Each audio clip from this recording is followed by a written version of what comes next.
Right.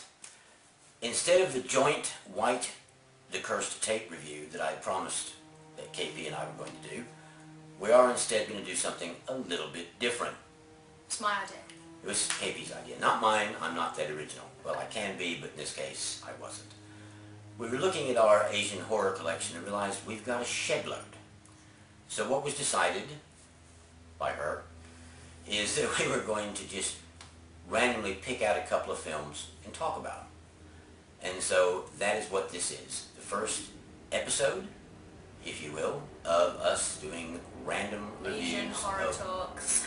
random horror films. Okay. What she said. Yes. We have a Big bag, Tesco's bag. which is going to completely obliterate our all shot, of but this. it doesn't matter because we're going to be putting it down in a minute. Yeah. Right. So, We've mixed them all up, and we're going to just pick one. I think you should pick the first one. okay, This is actually your I channel. can pick the first one. I will do like this. This is fun. Right? It's like a raffle. Oh, okay. Oh great, it's one that I don't really remember much about. Great. The first film, which would be me talking a lot about and making very little, is Shadow of the Wraith. It's a Japanese film, and you can either say Wraith or I guess Wrath, but Wrath sounds like you're talking about somebody very angry. So Wraith is probably more like it. What this film was about in a nutshell. Wasn't it like three story? Did it have that guy from? It's a it was two-parter, Yeah, but there was yeah. some guys in it from a band called Doggy Bag. That's it, Yeah, yeah, is that yeah, right? yeah. It's the right one then. Okay. And what they've done with the band, I just got to say this really quickly because I thought it was really funny. They do this a lot in Japanese films, not so much in Korean, but the songs that the band plays sounded really familiar. The music, the tune, everything about it. The words were completely different. And what they'd done was they'd taken two old Beatles songs Oh yeah, Yeah. forgot about that. and put their own lyrics to it, which, again, with the current kind of soap, I should imagine they'll probably be sued, sent to prison, we'll never see him ever again. Yes, that's true. But the point being, this was a two-parter film. It featured a main character, a lad, in both of them. And Yeah, it intertwined two of the story. It was two stories two revolving around the stories. same kinds of characters. Because you can't say one main guy because he actually doesn't make it through to the second one. Yeah, very true. That's true. It's Very a two. true. It's a two-parter, but it revolves around the same kind of friends. It's like Yeah. two friends, really, two guys. Sort of. I guess you could say that. Do you want to start this from the beginning? No, this is good. This is good. This is us discussing the film. Alright, which is yeah, what this is you're going to get a completely lot of about. this. You You're get a lot going to of be this just yabbering about crap. about what's going on. But the bottom line is there's this girl in this guy's classroom. Yeah, this is part one he's talking about. Yeah, part one. There's a girl in this guy's classroom, and she has this really huge crush on him. Obsession, what I... Yeah. You know, Alex she- Forrest level of yeah, obsession here. You know, Bunny Boiler Bunny extraordinaire. Boiler. Really kind of a creepy girl. And he gets to know her a little bit. And she has this disturbing ability to be able to bilocate. You'll see her in two places At once. Yeah, and it's really freaky and creepy and cringeworthy and blah, blah, blah, blah, blah.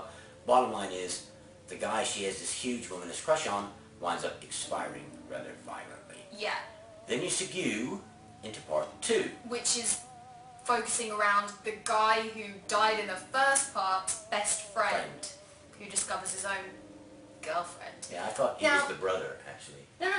Oh, are they brothers? Yeah, I thought he they were was best the brother. friends. No, This he is was how the much brother. I remember. Yeah. All I know is I liked part one, don't get me wrong, but part two was really good because the girl in it that this dude falls for, where she lives before, people on her street keep dying, but they're dying in like In chronological logical order. of the numbers of the house. It's a countdown. She's going, where I lived, the people at the end of the road died. And then the house next door, number whatever, died. And then died. So and they then moved. so they could all die. Which is pretty smart if you ask me. Very smart, except for the fact that where they move into, people are dying in chronological order, Yeah. just like where they came You from. get the impression that whatever was like coming for them where they last lived comes for them again, except Yeah. they live in a giant block, don't Yeah. they? So the place that they, or the apartment that they reside in, all the people are dying. It's the same room, just different levels, isn't it? Yeah, So it's kind of yeah. going up and down as opposed to left that to way, right or right to chronologically left. that way, yeah, right to left is up and down. Yeah. It all has to do with a ghost that lives in the closet. Yeah, there's some weird stone on their balcony or something. Yeah, it's just really random and really, it's very odd filmed.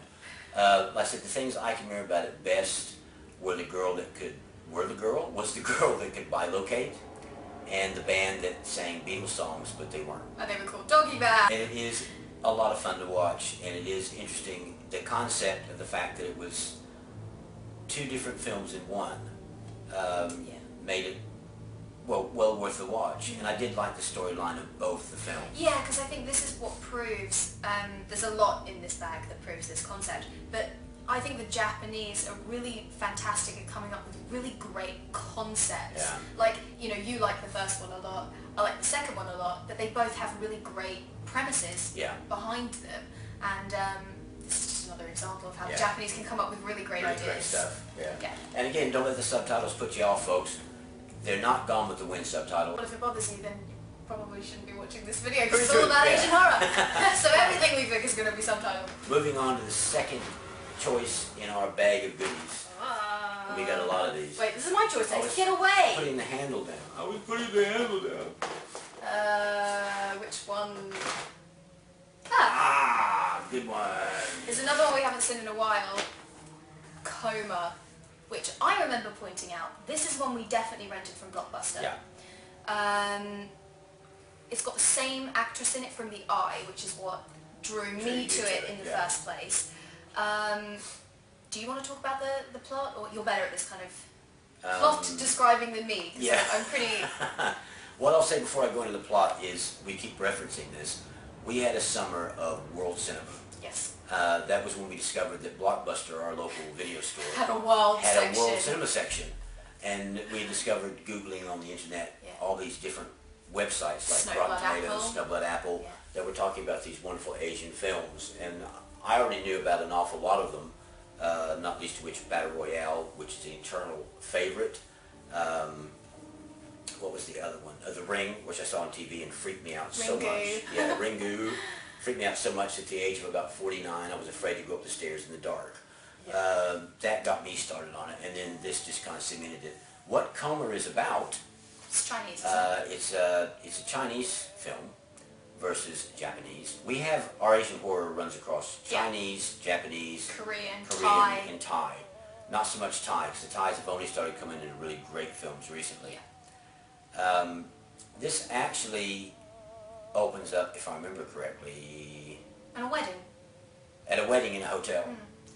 And the main character, the lady that was in The Eye, Her kidneys are failing. yeah, and it's making her very ill, and she's not doing very well, and her fiance, who is a real prat, Yeah, it's true. yeah, you know, basically he's eyeing up this other girl. And the whole film is this interaction between her and this love interest of her fiance.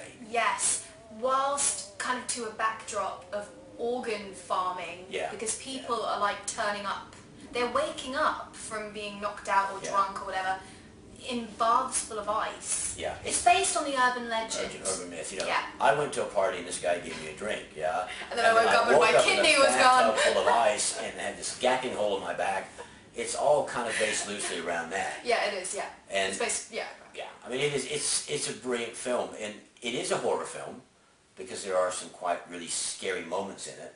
It's more of a thriller, really, though, isn't it? Yeah, and you'll find this a lot of and I'm holding it where you can't see it, but it's it's a lot like most Asian films. And I've said before in my videos, I like films that start out being one thing and turn into another. Yeah. I also like films that come out under one premise, but actually have involved several different genres under one banner. This is that case. Yeah, it's a bit of a thriller, mystery, horror, mystery, action in there as well. Yeah. I think what was really great about it though was, and I think this is why I was drawn to, because I remember reading about it on the internet, was the performances from the two main actresses are really great. Yeah. This one in particular, who I don't know her name, not the one from The Eye, she plays a character that you just don't know if you can trust her. Yeah. And she evolves throughout the film into so many different versions of herself. You see what I mean? It's really a great performance, I think, for both of them really, but that's what really carries the film, is the both of them. Yeah, because it's that case of your sympathies keep dodging from character to character. Yes. When the film first starts, and that will be left in, it won't be a blooper at the end. When the film first starts, you really like and care for the main character who has this mystery thing wrong with her kidneys. as the film progresses, you suddenly see yourself switching allegiances from the main character you first met to this love interest that her fiance is fooling around with. And it bounces backwards and forwards. It does that right up to the end of the film. Yeah, it's good. It is really, really fantastic film. And it's one of those, when you watch it, there are a few real cringe-worthy moments. The bit where the main protagonist, which is the girl with the kidney problem, decides to befriend her rival. Yeah. And her rival isn't too keen on the idea at all. And they actually wind up bonding so well, they turn against the fiancé jointly. Yeah. Which was a nice twist to the film. I just read here though really quickly, sorry, the girl, she hasn't got kidney, but it's renal failure. That's it. That's what it is. It would be a renal failure. Yeah, and her name's Ching, the one. And if I was really intelligent, I could look at you and tell you what renal is, but I haven't got a clue. It's something to do with I think I know the whole system. What is it? Like, I don't want to say. I don't want to say, because it's, you know, It's something renal, nasty, okay?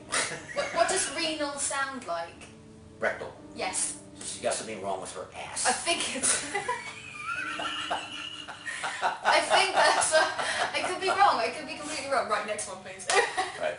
We're gonna try and do several of these to see how long it takes us to get through. Because these have been pretty quick, really. And I said these will be episodes. Hopefully we'll find one that we've watched More recently. like epic sides. Yeah. This is the next one. Oh, yes! There we go. We've got a good one. This is brilliant. We've got a good one. We were just talking about this yes, earlier. we were. It's The Ring. Ringu. Ringu, sorry. Mine says The Ring. Yeah, well it does, but it's wrong, because Must be a The bootleg Ring is copy. the American remake. Ringu is the original. Yeah. Now the director is... I haven't got my glasses on. So it's Hideo Nakata. Yeah, Is it? Yeah, Hideo Nakata. Who did Um, Dark Water. The plot in a nutshell, in case you haven't heard of it, Which you probably have, anyway. because you've probably seen what I consider the very inferior Hollywood remake. You could just say cursed videotape. Cursed Cursed videotape, you watch videotape. it, you die. Yeah. You watch a videotape, the minute you finish watching it, you get a phone call, and the voice on the other end of the line tells you in 7 days you're going to die. That's the basic premise of the entire plot. Yeah, and the film revolves around like a small-time news reporter who's just latched onto this urban legend about this cursed videotape. Yeah. And she decides to look into it, and in looking into it, she becomes cursed herself, as well as her son at some point. Yeah. And then it turns into a like, Racing let's time. end the, yeah, they've got a week to kind of figure out why the tape exists. They take the videotape and they pick apart each scene, because it's a kind of sequence of very odd images that seemingly make no sense, when in actual fact they make complete sense. In the case of Saturday. Exactly. And, I mean, bottom line is, this film was so brilliant. It's not a jump in your face and scare you out of your pants. It's an uneasy, creepy, grimy, it's tense, very tense. Yes. And the characters in it are very likable.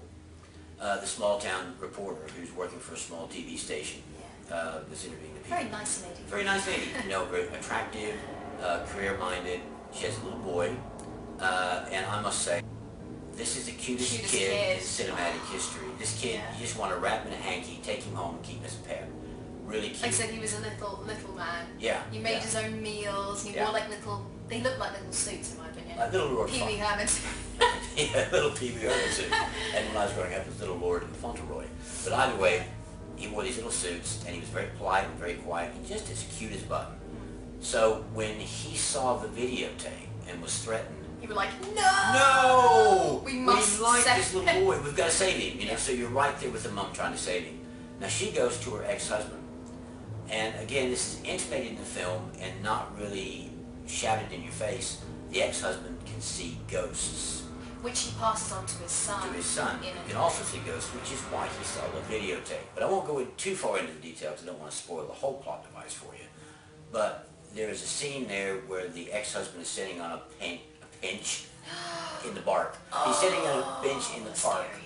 And everything goes really quiet. Yeah, because what he's doing is he's looking at a book or a notebook or something, so he's not actually looking up. All you can see is people's feet kind of walking across the street. And it's a busy street. Very busy, busy street. Right in the middle of the day. In the middle of the day, very loud, very noisy, and it gets really quiet. And you hear this voice talking.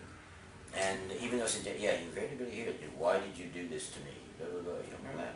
Oh no, she says something. Yeah. Yeah, no, because what happens is, like, I don't remember when the voice chimes in. All I vividly remember about the scene is that you can see everyone's feet passing by, Yeah. and the sound sort of dims and it gets very quiet.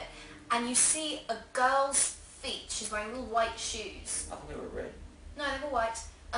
She kind of walks up to him.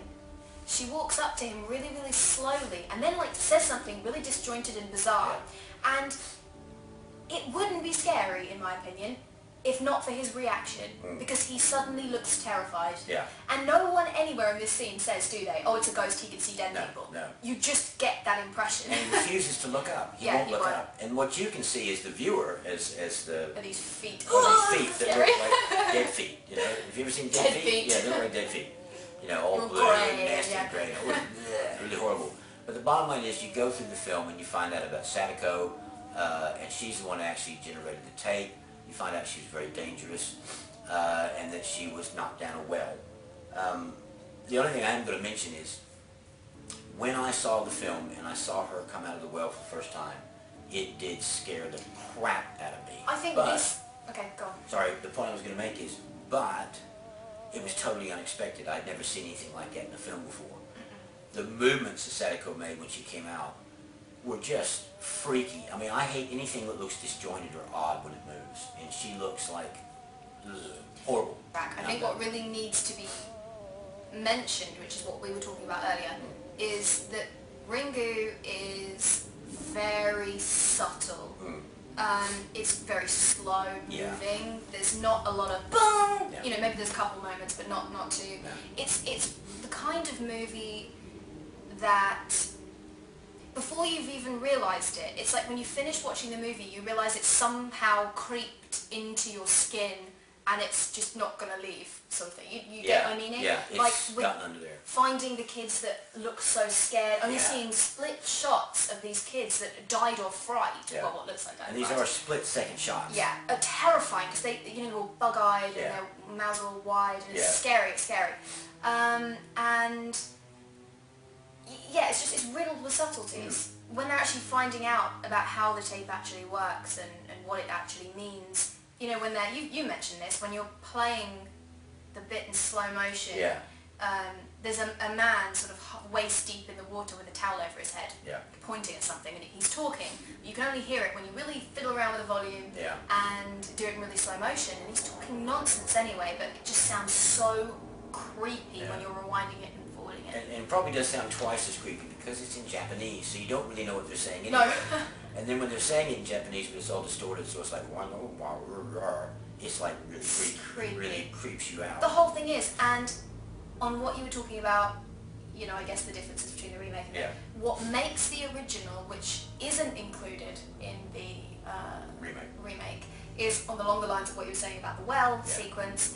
The fact that when Sadako crawls out of the well in the final scene in Ringu, she's grown out of her dress. She's gangly and limp, giving you the impression that perhaps, I mean, we know she's a bit more than human. There's something weird going on with that kid, and she's a scary individual. Yeah. So we get the impression that she was down that well for much longer than a normal person would have been. Yeah. So when she crawls out, she's all gangly and her dress is too small. And it's such an excruciating scene because it builds and it builds. Yeah. And the music gets louder and louder and louder. And she's crawling out and you see she doesn't have any nails. And then she stands up and the last shot, the final shot that you really take home with you if you see it in the cinema, I guess, is the shot of her eye, which is the front cover of the DVD, which is perfect because when you see that eye, you see madness, pure madness, and rage. And rage, yes. And that is what the Ring is. It's subtle, it's not boom, it's not gore, it's not we're gooey and green, it's not... It's literally the most subtly brilliant horror film. I cannot praise it enough. I could probably go on this one. I could talk about this one for hours. Yes. I mean, but the bottom line is, what causes your demise is Sadako giving you the stink eye. That's the Which bottom I tried to do so hard earlier. So, and that was the other thing I wanted to point out, is we were just talking about this a little bit earlier as well, about Asian actors looking so scared. Looking so terrified. If you watch an Asian horror film, there's not a doubt in your little pea-picking heart. They're about to have cardiac arrest. Yeah, their heart's about to burst right out of their chest. Yeah. The eyes are all bulgy and they're drooling and just they absolutely look terrified. But what's the rule? But the rule is, if you're really scared, you fall down. Yeah, and who first, Jonathan Ross was it, first pointed that out? I thought I actually pointed it out first, before he ever opened his mouth. I thought we saw that on TV. No, I mentioned we watched The Grudge. Well, we're not the only people to notice it, basically. It has been pointed out before. Jonathan Ross, my ass. It's true that, yeah, if anyone's scared, you have to fall down. And then when they remake Asian horror films, the Western actors have to fall down. Have to fall down as well. If you watch The Grudge, Sarah Michelle Gellar, the first thing she does when she notices the cat in the wardrobe is she falls down. Yeah. When she sees the Grudge girl, sort of looking all scary and hairy, she falls down. Ted Raimi falls down. He falls down. All the characters fall down when they're really, really scared. It's quite funny actually. Once you notice it, it's really hard to unnotice it. Did you want to do another one? I think we've done 3. We were going to do like maybe 4 or 5, but because I have diarrhea of the mouth and can't stop talking about everything. Don't nod your head. I saw you. Because I wasn't looking at the camera, I was looking at the little feedback thing. I tried to whistle and it really didn't work. But this is going to be the first, hopefully, of several episodes of us talking about our collection and some of the things we don't have in our collection, because there are horror films we've seen that we don't yet own. That we really want. That we really, really want. And this seemed to make sense anyway, because we always talk about horror films, especially Asian horror. Yeah. Because, like you said, sort of the summer of Asian horror, we're always talking about it. We'll be sitting here and we'll think, well, you remember that movie that had this in it and that in it? Can you remember what it was? And, it just seemed to make sense that we would go through our favourite movies and just talk about them. So, this has been episode 1 of our horror... Father-daughter discussion about Asian horror collections. So this is kind of experimental. If you like it, very rough, and like she just interjected and interrupted me rudely. Sorry! If you like it, let me know, and we'll do this again. So anyway. Silence is golden. If you like it, let us know, and we'll do this again. If you have any suggestions on the format, let me know, and we'll try and change it up if at all possible. So like I always say, until next time, keep watching the movies and have fun. Bye.